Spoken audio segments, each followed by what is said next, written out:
ፍቅር ያሰበችው ነገር ተሳካላት። ዴቭ ካንቺ ጋር መሆን እፈልጋለሁ፣ ችግር የለውም ግን ደግሞ እንዴት እንደዚህ ሆነ፣ እንዴት እንደዚህ ያደረክ ስትለው እኔን ለምን አፈቀርሽኝ ብዬ ጠይቄሻለሁ እንዴ? ስለዚህ አንቺም ደግሞ አትጠይቂ፣ ዝም ብለሽ ተቀበኝ ብሏታል።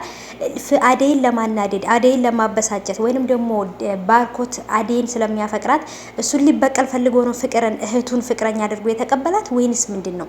ባርኮት ዴቭ አዴን እንደሚያፈቅራት በደንብ አድርጎ ያውቃል። ስለዚህ እንዴት ነው አሁንም ከእህቱ ጋራ ፍቅር እንዲይዘው ወይንም ደግሞ እንዳፈቅራት የሚያደርገው? በጣም ነው የሚገርመው። ባርኮት አሁንም ቢሆን አዴን በጣም ያፈቅራታል። በጣም በድለዋለች ፍቅረኛው ማለት ነው። ገንዘብ ከሱ ፈልጋ በጣም ብዙ ውሸት ዋሽታ ነበር ማለት ነው። እና በጣም ነው የሚገርመው ለመናገር ሊዲያ አሁን ላይ ከእንትና ጋር ሆና ማለት ነው ከአደይ ጋር ሆና ለምን ፍቅርን ለሁለት የሆነ ነገር አናደርጋትም ብላታለች። እኔ እንደዚህ አይነት ነገር ውስጥ መግባት አልፈልግም ብላ ትታታለች ማለት ነውና በጣም ብዙ ነገር እየተፈጠረ ነው። ዳይመንድም ኪንጎን በስነ ስርዓት በክብር አናግሪው ብሏታል። እሷም ስታናግረው እዚህ ጋር እንግዲህ መጥቶ እንግዲህ ያንኛው ማን ነው ስሙ ተደባድቧል ከዴቭ ጋር ማለት ነው፣ ከእንትና ጋር ከባርኮት ጋር ማለት ነው። ሰላም ውድ የተከበራችሁ የቻናሌ ቤተሰቦች ሰላማችሁ ይብዛልኝ ባላችሁበት። ውድ ቤተሰቦቼ ለቻናሌ አዲስ ከሆናችሁ ሰብስክራይብ አድርጋችሁ ቤተሰቡ ነው፣ ነባሮች እንኳን በሰላም መጣችሁ ብያለሁ።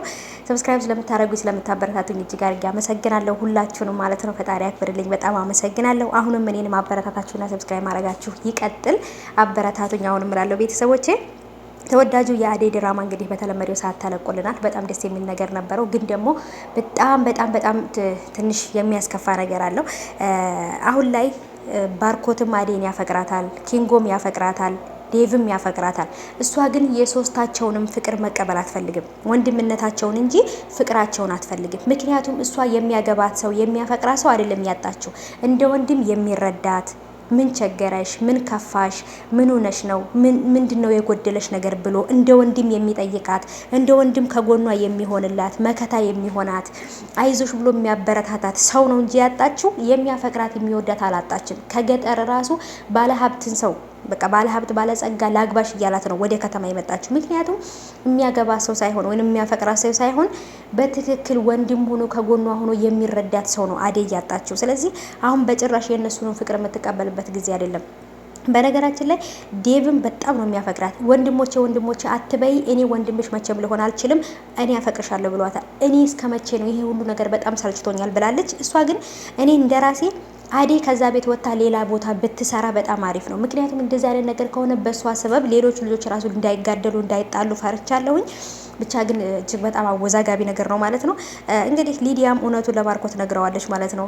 አደይንና የእሱን የባርኮትን ፍቅረኛ ማለት ነው ከዚህ ቤት አስወጣቸዋለሁ እያለች እያማከረች ነበረ። እኔ ግን እምቢ ብያት ነው ብላ ነግረዋለች። ለምንድን ነው ይሄንን ሁሉ ነገር የምታቃጥሪው ብላ ተደባድባለች ከፍቅር ጋር ማለት ነው። እና በጣም ነው የሚገርመው። ፍቅር በነገራችን ላይ ሰላም የምትሆነው ሰው ጋር የለም። ፍቅር ነው እንደዚህ የሚያደርጋት። የእውነት ዴቭን ስለምታፈቅረው ነው እንደዚህ የምትሆነው ወይንስ ደግሞ የእውነት ክፋት አለባት? አላቅም። እውነት ለመናገር በጣም ግራ የምታጋባ ልጅ ናት ማለት ነው። እና እኔ እውነት ግራ አጋብታኛለች። የትኛው ትክክል ነው የትኛው ትክክል አይደለም የሚለው ነገር ማወቅ አልቻልኩም። እና እንግዲህ ዳይመንድም በስነ ስርዓት እንትና ማለት ዳይመንድ በስነ ስርዓት ኪንጎን አናግሪው፣ ልክ ዴቭን እንደምታናግሪው ባርኮትን በክብር እንደምታናግሪው እሱንም በስነ ስርዓት አናግሪው ብሏት እንግዲህ ልታናግረው በቆመችበት ሰዓት ልትሄድ ስትል ያዝ አድርጓት ሊስማት ሞክሮ ነበር ማለት ነው። በጥፊ መታው። ከዚህ በኋላ ይሄን ነገር እንዳታረግ ስትለው ከጀርባ እንግዲህ ደግሞ እንትና መጥቶ ነበር ማለት ነው። ባርኮት ሲመጣ ይሄን ነገር ሳይ በጣም ደብድቦት ነው የሄደው። መጨረሻ ላይ ታችሁት ከሆነ ኪንጎን በጣም ደብድቦታል ባርኮት ማለት ነው። ከዛም በኋላ መሬት ላይ እሱ እንደወደቀ ነበር አደይን ይዟት የሄደው ማለት ነው።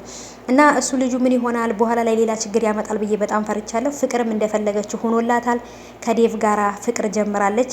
ምን አስቦ ነው ዴቭ ይሄን ነገር ያደረገው?